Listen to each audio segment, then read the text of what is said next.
Hi! In front of me is VIVO Y76 5G, and today I would like to show you how you can add event to calendar on this Vivo. You need to start by accessing calendar.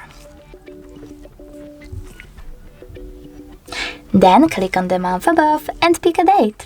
When you're ready, you need to select this plus icon at the bottom right corner and click on event.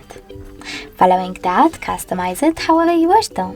For example, add a title, pick starting hour or ending one. You can also disable this feature completely by tapping on the switcher next to all day. Add people, choose does not repeat and select one of those options if you wish your event to repeat. You can also add location over here.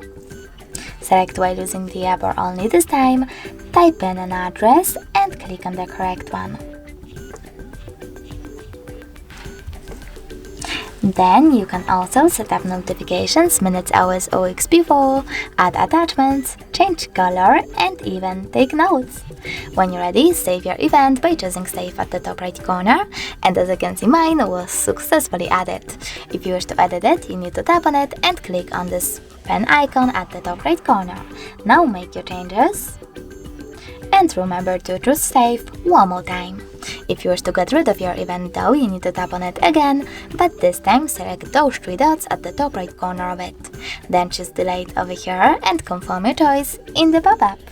Thanks so much for watching. If you enjoyed this video, leave a like, comment and subscribe. Bye!